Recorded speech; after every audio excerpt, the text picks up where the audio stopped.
name is Sagrika from Bangladesh. Could you please introduce yourself? Namaste, it's Disha Pandey.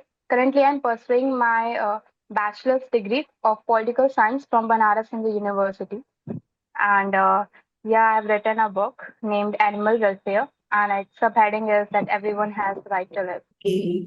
Could you please tell us something about your book? So the book, it's all mainly consists of articles, the cases, incidents that has happened recently, and that is what you can expect from a political science student. So we covered all those things. I have covered all those things and the language. I've not used many complex dictionary language. It's very easy and formal way just to connect my readers so that the questions that I've asked in my book, they can also answer that questions themselves. It was like the whole book just consists of articles.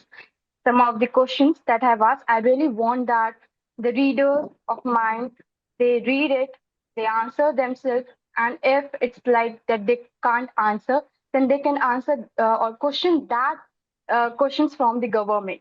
So, and the book is very simple. It's like animal welfare. It's not very complicated, heading or title.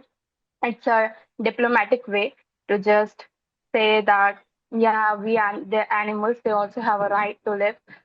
Like an example, if we say that if a animal invades in a village, then we and hunt any or kill any human mean a man, then we kill that animal. And when we go and kill them, poach them, then we give them a fancy word of like it's a development. Like recently, a university has done it, and many cases were there. That was my inspiration to write this book, because at that time when the notification pop out on my phone that yeah, BRI publish, it's doing a fest over here. So that was a recent case at that time. And this animal welfare was in my draft. So I was like that, yeah, I can do something over it. So that's what it is. This is a topic I have not seen many people discuss about. Because essentially we do not see animals as somebody with equal rights like us. So even if somebody gets caught doing whatever harm to the animals, they are not exactly punished. The fine is very less, Yes, and yes. they can leave in like 2 days. It's very easy. So we do not have Those are extra, like, yeah, we do not have any there are precautionary many laws. loopholes. Yes, Yeah, exactly. many loopholes in our constitution. I've also discussed that those loopholes that are in our constitution right now, and what you're saying about that finance and you are saying just a very right thing. It's like minimum wage, like 1,000 rupees over there, and just it's a very common sense thing that if a man is poaching an animal, that he is capable of giving that 1,000 rupees. So instead of you, I think that we should make it more, more amount of money should be added over there.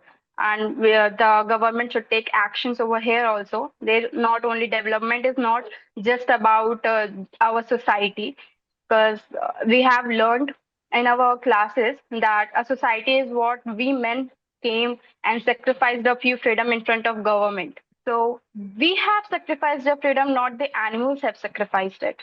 So while we are sacrificing over them for our relaxation, for our needs, we are just sacrificing them. So I don't think that it's right to do. It's not a fair. It's just we are using that fashionable word of Yes. development and all those things. Just because humans are the most powerful, creatures on this planet for now, we are really misusing it now. Just curious, political science includes a lot of many different topics. So why did Yes. you exactly choose animal welfare? As from starting, I have a very deeply connection, with nature and animals. And when I came to study political science, I have read at that time, as I've said before, when news was going over there of a university. It was I will not particularly say the name of the university. It was like that they were clearing the acres of land, and I have seen those videos at that time on the news channels. They were going on that birds are flying over, animals are running over there, coming on the road. So it's like heart wrenching thing for anyone. And So that deeply connection from the heart, and afterwards, when I have just connected it with my subject, to see what the articles we have for them. We have something for them? We can do for them what we are doing on for them. So when I've seen this, I was like, there's not so much things like that. Yeah, on this, on the at the time of making of constitution, we have done something. In 2020, it is like in 2020 we got some changes, but that was also not enough for us. Then I have read about the five freedoms of animals. And currently in India, they are not getting those things. So these were some of the cases that when I have started to read about them, so I was deeply concerned about these things, and I just really wanted that our government should take some actions over there. I have made a draft of my whole. It wasn't just an article at that time, and when I've seen that, yeah, I've got an opportunity to write a book. So that draft, it just changed into the whole book over mine, and then because of this platform, I got a really good great chance to publish my book, and then I'm over here. Yes, but also if we come to the writing journey, there are a lot of things one can do to promote awareness for this, like blog writing. There Yeah. is shorter forms of writings. So why did you choose book writing? Because it is a very long form of writing.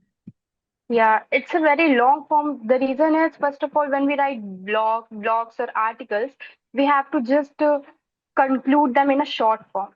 And book is like that. How much you want, you can write over there. You can just express all your feelings over there, because there is no that much, constant that yeah, you have to just write in this much amount of words only you should use. So yeah, that's the reason that I have used written a book, because as you have seen, there's so much articles. There are just so much articles, cases, and at a time I was like that. I have more thing to write, but I don't have time to write it all. So yeah, I have to conclude that more in just in a short form. So yeah, just write it in a short form because I don't have that much time over here. So yeah, I think that book writing is a very good way to express your feelings over at that time, because blogs and articles, they just give you a they constrain you over some few words that over after that you can't write over it. Then it's not an article, it's become an essay or something like this. But yeah, here you have freedom to show you all your words and vocabulary. So, coming to your writing journey, would you say is the most hardest part of book writing for you? And what would you say is the most favorite or enjoyable part of book writing for you? The hardest part is, I think, that sometimes when it is like I'm so tired, I don't want to do something. It's very tiring when you just came from college and now your brain is just drained out. Now you don't want to write. So that is, I think, is the hardest part. And the most favorite part is when you are just getting ideas from everywhere. Yeah, you are saying, oh my God, I can conclude this in my book, or I can write this. So that is my favorite part.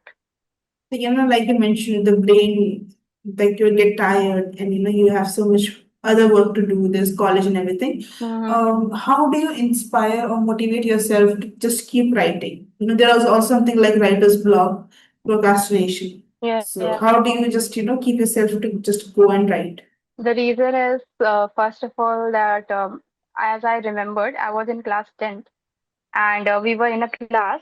So, like, I was just talking to my friends. I said them that one day you will see a book written by me. There will be my name on me. It was like a, instant click over in my mind. And I think that when before the physical journey, we start a mind journey. That yeah, we just make a mind map over there. So from there my journey started to just think about that I have to write a book. And that is most fascinating thing for me, because there you can just give up your ideas, you can write whatever you want, nobody's here to judge you, nobody will say anything to you. So when I was like, I was so demotivated, or I don't want to write, and I was just like, I think I should write, because someone over there will read my book, and instead of judging me, he'll understand that what I want to say over in that article, in that book, and what I'm writing on that page. He can really understand my answer, and somewhere that questions will arise in a country, that our diplomats, if it will grow, then anybody. we can't say that what the future holds, then somewhere it can help for our country. So I think that's the most motivating part for me. Very well said. And also, there's a lot of thought and emotions required to write on a topic like this because, again, I said most of the people ignore it because it's not something we are facing directly. What is one message that you want your readers to take from this book? From this book, I just want that they all should understand that, yeah, they also that animals have emotions. They should understand that what they hold, like, when we talk about cultures in India is full of diversities. Sometimes when we go in a different state, we can't communicate, we can't understand because of their different language. So we try to understand what they are saying, either by sign language, either by translating what they are saying in our Google. So, but we try to understand it. But when it comes to animals, we are like, we just ignore it. I have Yes. seen many one time in my real life scenario what happened, that in a home it was puja was heading over there, and which we have to do a godan. That cow was standing in the whole, sun was there. It was after mid afternoon, so much heat over there. It was looking like that the cow was crying. She can't express over there that what she's feeling, that yeah, I'm thirsty, I want food. She was standing over there, everyone was in that roof and doing puja. So I was like, why we are not understanding what she wants to say? And then after that, when we have just talked about with my father, then we have just maintained everything for that cow. But that was the thing that I think we should all understand. Sometimes it's very difficult that, yeah, it's not language, it's the language barrier, but we can understand at least by their emotions. In our houses, we can see dogs. We are keeping dogs as pets. When we are seeing them, sometimes it's like, oh, they're very lovely and they're cute gestures. We just upload it on the reels. Then it's like, ah, they're very cute. They're very loyal. Like that, every animal is. Every animal is doing what they want and what they are made for. So I think we should understand over there that, yeah, they have also something. They also have their own life, and just respect it instead of our development. We should respect them also. Yes, this is actually very insightful, and I really hope that readers learn from this book and finally start seeing animals in a different light, where they are more respected, where they are more taken care of. So, thank you so much for this amazing session. Thank, It was really, really wonderful talking to you. thank you, ma'am.